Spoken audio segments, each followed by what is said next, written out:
clock is ticking on what could be 3 weeks of intense negotiations over border security before the stopgap spending measure the president signed into law expires. Joining us here in Washington, Republican Senator Roy Blunt, who is part of the bipartisan conference committee working to hammer out a deal in the next 3 weeks, and Joe Manchin of West Virginia, the only Democratic senator to consistently vote in support for funding to build a wall. Senators, welcome back to Fox News Sunday. Good to be with you. Now, Senator Manchin, let's start with you. Mick Mulvaney posed the question in our last segment: what are Democrats willing to do here? What are Democrats? I think Democrats want to look at basically the whole holistic approach. Immigration reform, pathways forward to some people. Basically, I've always said people came two ways. They came the wrong way for the right reason, wrong way for the wrong reason. The people came for the wrong reason want to make sure they go out and stay out. You need border security for that. But I think people that came basically for the right reason have been productive, ought to have a pathway forward some. That would change the whole complexion of this. The whole dialogue would change if that could be done. As far as the $5.7 billion, if that's number, we're figuring how do you split that up? And let the professionals. We've proven it's hard for us because with the president and White House and the legislature, we've locked horns on this thing, no wall, all wall, halfway in between. Let the professionals tell us what it takes to keep us safe. Drugs is a big problem in my state. Absolutely. Drugs are coming in. How do we stop the drugs?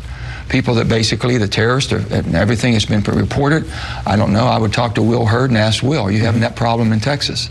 So we need to talk to people that understand on the front lines and also professionals that can kind of be a deal maker, if you will, help us find the right path. So, Senator Blunt, you're going to be in on all of these negotiations. Do you think that compromise is possible here, knowing that Nancy Pelosi has said time and time again, no money for a border barrier? I think compromise is the essence of what we do. And you know, I think the American people are tired of watching a government where people get locked down for no reasons except maybe political reasons. I mean, clearly, the president shown real flexibility here for a guy who's not always that flexible. I mean, he has changed his view of this as he's gotten more information about how you secure the border, about ways to do that.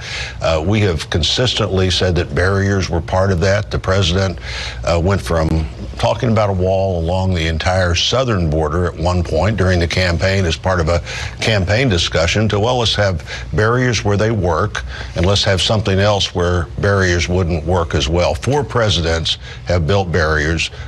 Joe and I both supported that when we've been in the Congress, and I think there's certainly a way forward here, but part of the way forward is look at the other issues that are out there too that need to be dealt with and deal with those, the spending issues that are going to be right in front of us as soon as we get this done. One of the things we learned this year was if you do this the right way, you can have 100% of the government funded by the beginning of the fiscal year. This time we got 75% of the government funded. That should be one of the lessons we learn here. What do we need to get on the table right now so that we get 100% of the government funded? And how do we deal with the border as an issue? I've always thought securing the border first made the most sense, and then I think the other problems related to immigration are much easier to solve if people think that the government has done its fundamental job. And you know, nobody will have ever had more credibility on this than President Trump if he says the border is secure at the level that the American people should expect.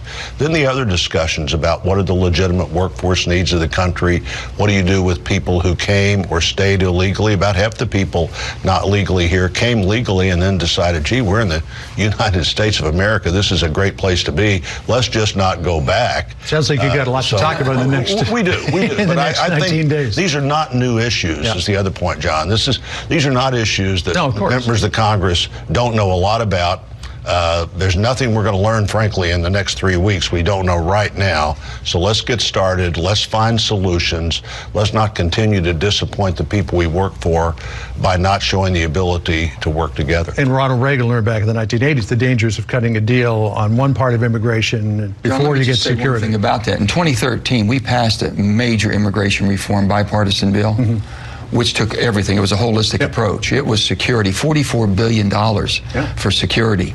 It was a pathway forward. It was a queue number that you basically got in the back of the line. We did everything humanly possible to look at the whole immigration problem.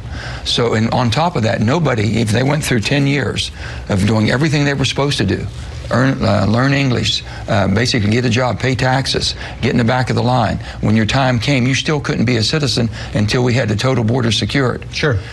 But if we're going to have this fight back and forth, if we're not going to fix one and we're going to think one takes care of the other, so security only, without some pathway forward. But I think the president has indicated that he's willing to negotiate a bigger package on immigration. But here's the question I have for you, Senator Manchin. You have voted, as we pointed out at the top of this, consistently for a border barrier.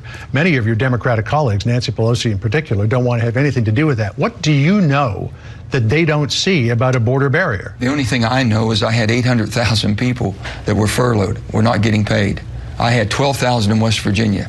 People were hurting immensely. But why is a border barrier acceptable to you, but it's not acceptable to so many of your Democrats? Why do you see value in a border? I can't speak. Why do you see value in a border barrier? I see value in a border because I've talked to the Custom Border Patrol people, and these are the professionals that I rely on.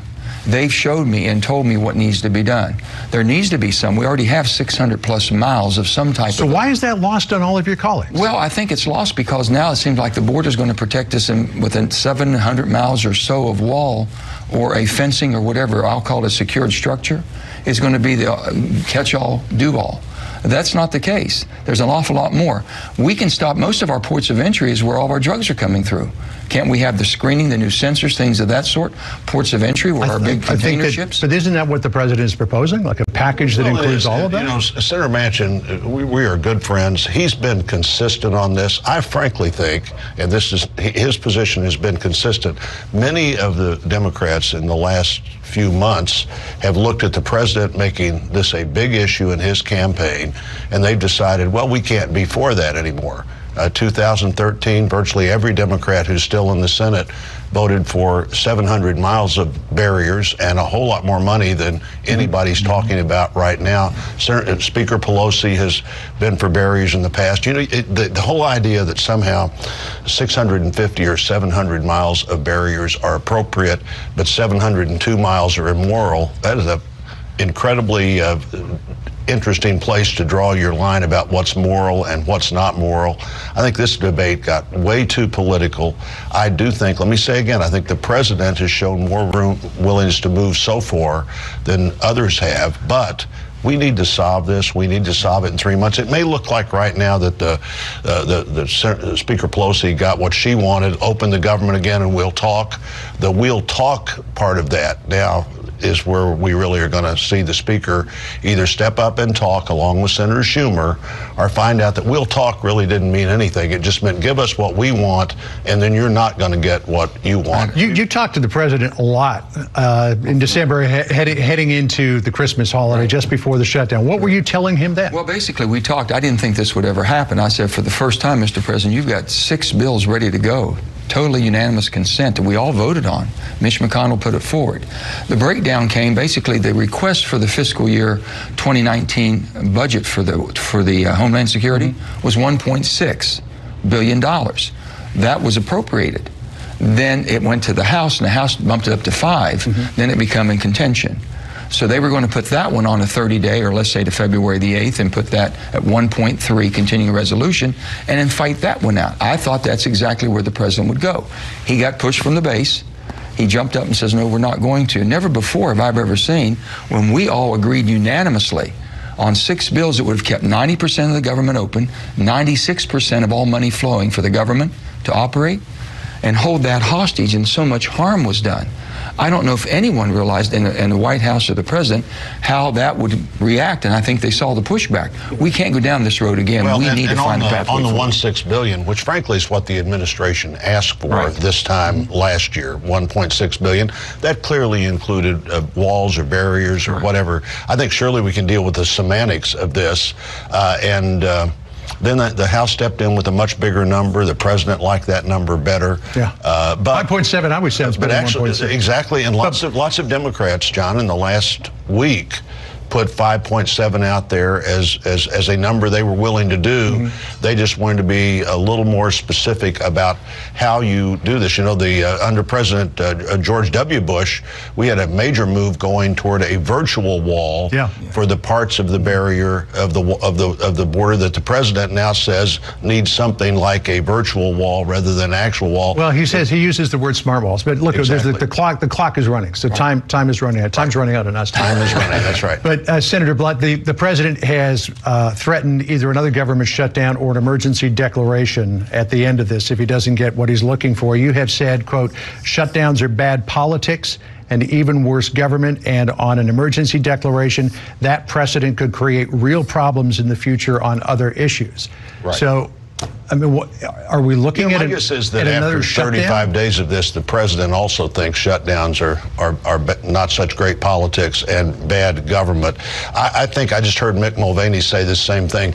We would all prefer to see this negotiated the way it should be negotiated. I happen to agree with the president on barriers at the border and border security as an important first step. But there might be a future president that I don't agree with that thinks something else is an emergency. I think it's a bad precedent. I hope the president doesn't have to go there. If we'll do our job, he won't even have to consider going there 3 weeks from now because we'll have reached the right kind of. The only way we can ever stop this, and I've thought everything about how do you ever stop this from happening, a shutdown. If within 3 weeks, the one thing we could do to help the American society, the American economy, and the American people is to make sure if a shutdown ever occurs by our own making, our pay stops immediately the day the shutdown. Trust me, there will not be a shutdown. Everything else we can talk about, all the policies. You stop the paycheck, the same as everyone else got hurt. The only people that got hurt was all the people working for the government. Congress didn't get hurt. Yeah. Nobody felt the pain. Do you predict success or failure in this negotiation?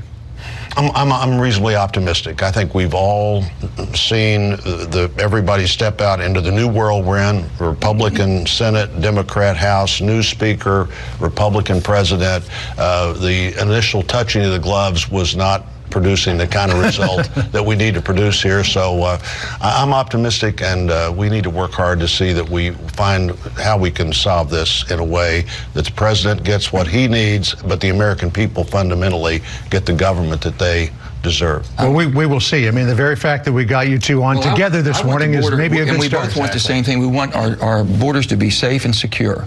We want to stop the flow of drugs. We want to keep the people who basically are coming for the wrong reason and preying on our economy.